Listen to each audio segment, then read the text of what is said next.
Welcome to Starter Tech Unfortunate Crimes. Subscribe to my channel for future videos. Like, share, and hit the bell for future videos.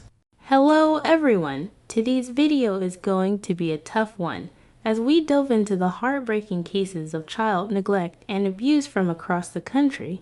According to the National Child Abuse and Neglect Data System, there are over 678,000 reported cases in the U.S. in 2018 alone. It's important to raise awareness and shed light on these issues, and raise awareness about the devastating impact they have on children and families. So let's dive in and explore these cases and the harsh reality of child abuse and neglect in our society. This is the story of Brian Graham, Baltimore, Maryland, August 21st, 2024 news.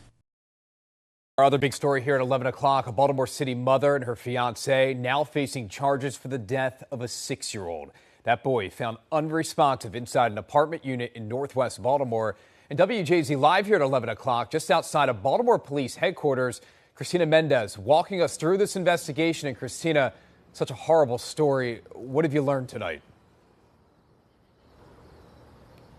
Rick, it's hard to digest these disturbing details, but what I can tell you is that Baltimore police say this victim had bruises and severe burns all over his body. And tonight, we're learning an older sibling also showed signs of suspected child abuse. This week, a northwest Baltimore apartment complex became the scene of a child abuse case. A statement of charges obtained by WJZ reveals 6-year-old Brian Graham died of blunt force trauma. My knees buckled. I mean, as a father, it's just horrific. It's incomprehensible. The mother, Jalecia Offer, says her son was found in a tub of hot water unresponsive. Her fiancé, Brandon Wheatley, was also in the bathroom slumped over. Wheatley told police he has a medical condition where he falls asleep sitting down. Documents state Offer woke up Wheatley. Then the two took Brian out of the water, put burn cream on him, and started giving him CPR until medics got there. But the boy died at a nearby hospital. This is one that there's a special place for people like that. Documents state Offer admitted punching and slapping Brian several times after the boy allegedly took money from her purse, while Wheatley told police he would get physical during, quote, play fights. The boy's brother, an 8-year-old, was also found with injuries. Officers say he had bruising on his face and was unable to move his left arm. He's now in the care of Child Protective Services. If anyone was to come across a child who they suspected of being a victim of child abuse, please call 911. If you wish to remain anonymous, call our Crime Stoppers network at 1-866-7-LOCK-UP. Through online court records, WJZ uncovered Brian's biological father has been fighting for custody since January of this year. The next custody hearing was set for Tuesday.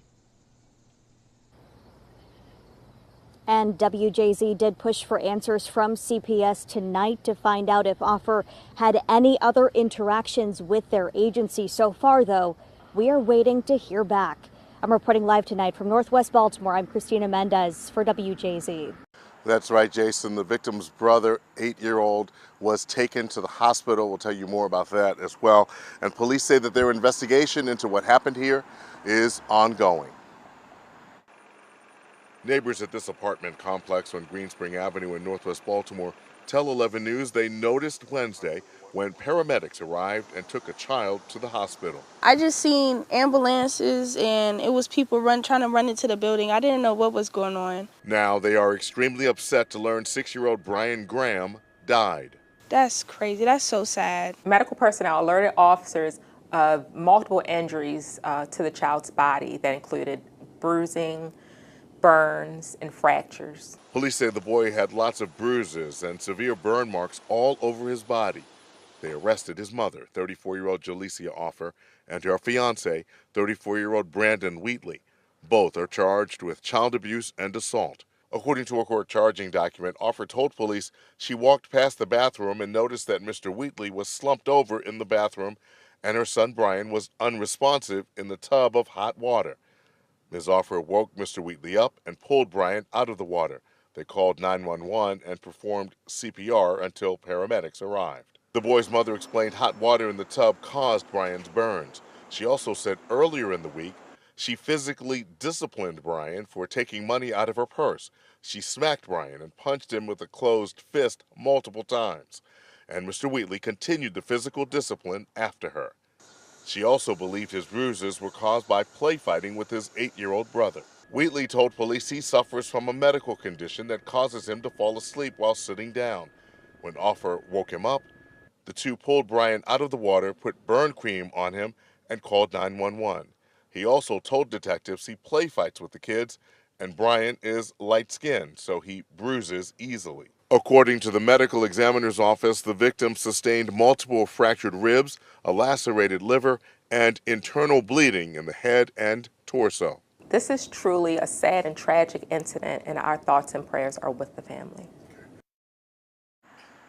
Now, according to the charging document, the victim's 8-year-old brother was also taken to the hospital, as we mentioned. Police noticed that that boy had bruises on his face and could not move his left arm. And his injuries, he told investigators, came from boxing with his stepfather. Reporting live from Northwest Baltimore, Barry Sims, WBAL TV 11 News.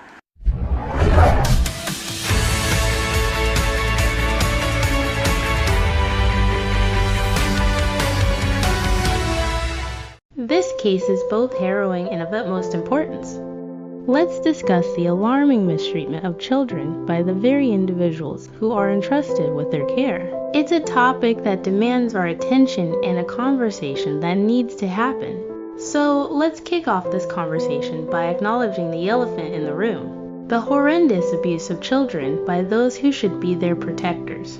It's a topic that makes us feel sick in our stomachs and leaves us wondering how such acts could ever occur in the first place. As parents, we often believe we would do all it takes to shield our children from any form of harm. And yet, there are instances where individuals who occupy the roles of parents or caretakers turn out to be the very ones inflicting harm on their wards. It's unthinkable, and it fills us with outrage when we think and hear about it. To finish off this discussion, I want to ask you all for your thoughts and insights on this topic. What do you believe is necessary for these perpetrators to face as punishment? How can we collectively work towards safeguarding our future generations from such abhorrent acts? Let's come together and have an open conversation about this critical issue. Thank you for joining me in this discussion, dear viewers. Let's keep pushing towards a brighter future where every child is treated with respect and love they deserve.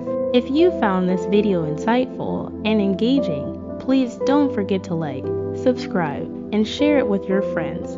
Until we meet again, stay safe and keep the dialogue flowing.